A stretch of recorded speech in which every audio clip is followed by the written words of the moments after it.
Okay, welcome to the second video in this tutorial series on how to use the Sony NX-30P.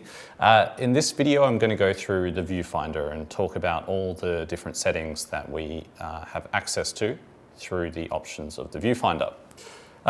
So I've already turned on the camera. I've got in front of me a very boring and basic image of 3 highlighters and 3 books, and that will help me adjust the focus and showing you how to focus on something in the foreground to the background.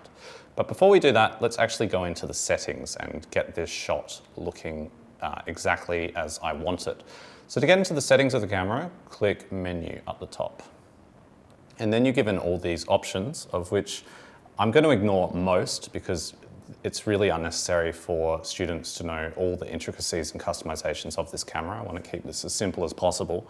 But one thing that you need to check before you go and film is that we're recording at the highest possible quality.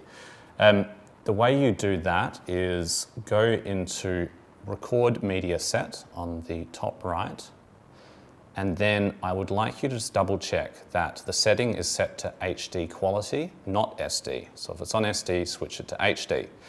The media select, it will probably be set to internal memory, but if you have your own SD card and you want to record onto the SD card as opposed to into the internal memory, click that and you can switch between memory card to internal memory. So if you've got your own SD card and you want to use it, click memory card.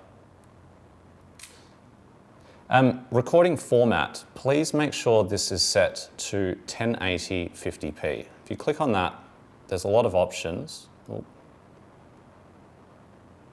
There's a lot of options, as you see. The one that I'd like you to use as standard is down here, 1080/50p. And then click OK if it's not already set. All right, I'm going to go back into that menu. I think that was all I needed to show you from there. Okay, yeah, so HD quality, internal memory, 1080/50p.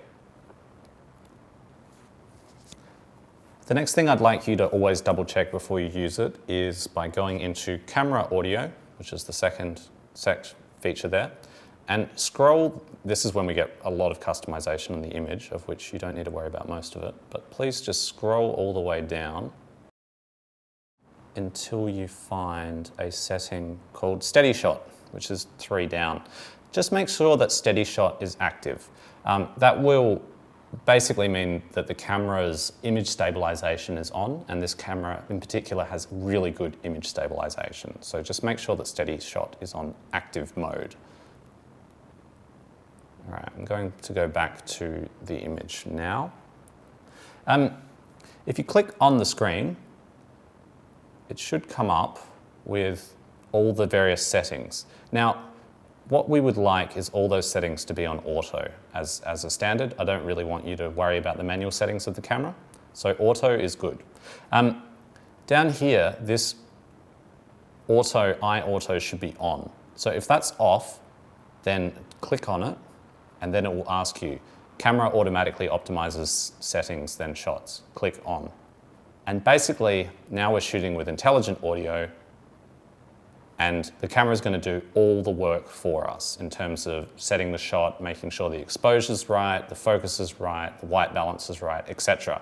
So before you set your shots, just make sure that that iAuto is green. If it's not, click on it, turn iAuto on. Right. Now, the one thing that we should be able to override to tell the camera is what we want to focus on. As you can see in the shot in front of me, I have some highlighters here at the front of the shot, books at the back of the shot. So at the moment, the camera has decided to focus on the books. But what if I wanted to focus on the highlighters? It's very easy. You just tell the camera by clicking on the screen and holding what you want to focus on. So if I say highlighters, the camera should hopefully, there you go, it's changing. It's just changed itself all automatically to focus on the highlighters, and now the books are out of focus in the background. If I want to focus on the books, I'll just click on the books, and again, the camera takes a little bit of time, but it's working itself out, and it's slowly fading out the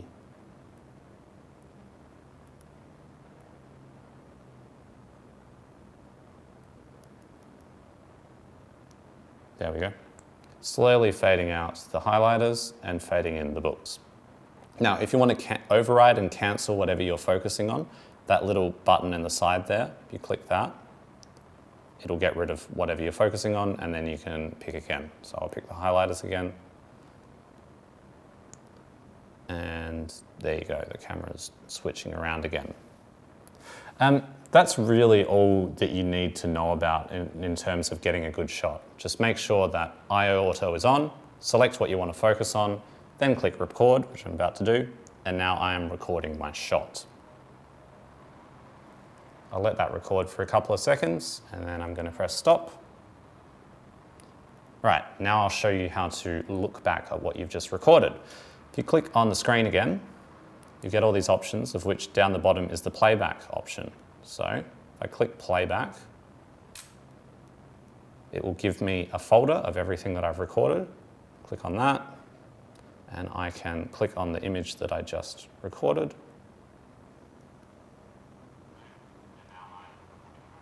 And you can play back what you've just recorded.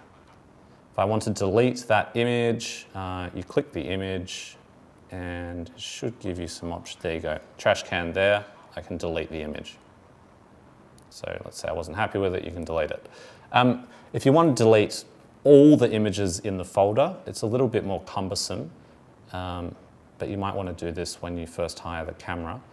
You need to go into the menu settings, down to edit copy, click delete, and then delete all in event. If you click that, then you can select each individual folder and delete all the images and videos of each folder. But obviously, don't do that to your own footage until you've backed it up on a computer. All right, if you want to go back into the recording mode, you just click that camera icon in the bottom left, and it will get us back to our shot. There we go. Now, there's one thing that I want to show you, a more advanced technique that you may need to use in some situations. As I said, the I/auto of this camera is fantastic, and for most situations, it's going to work fine. But sometimes the camera, when this is normal for video cameras, can't pick up the correct shade of white. It's called getting a white balance, and the camera is trying its best to work out the correct shade of white in this room, and it's actually doing a pretty good job. But sometimes you'll find, particularly when filming an interview, the camera isn't picking up the correct shade of white, and you're going to have to tell it what the correct shade of white is. It's called doing a white balance. So the way you do that on this particular camera is you need to go menu, camera audio, and it's towards the top. There we go, white balance. There's a lot of customization settings here of the iris and exposure. Leave all that on auto, but at the top we have white balance. I'm going to click on that, and then we get some options. You can leave the white balance on auto, you can set it to outdoors, you can set it to indoors, or what I would prefer you to do if you are changing the white balance is click on the final one, which is one push. What we need to do then is get something that is the correct shade of white. So I'm just going to use a piece of paper, and I'm going to put it in front of the camera, like so. And then you need to set this one push button on the far left. So if I press that, there we go. The camera's realized that this paper is indeed white. It's set the correct white balance, click OK, and now I'm ready to record again. As you can see, all the other settings remain on auto, but what I've done is I've just overridden the white balance automatic controls of the camera.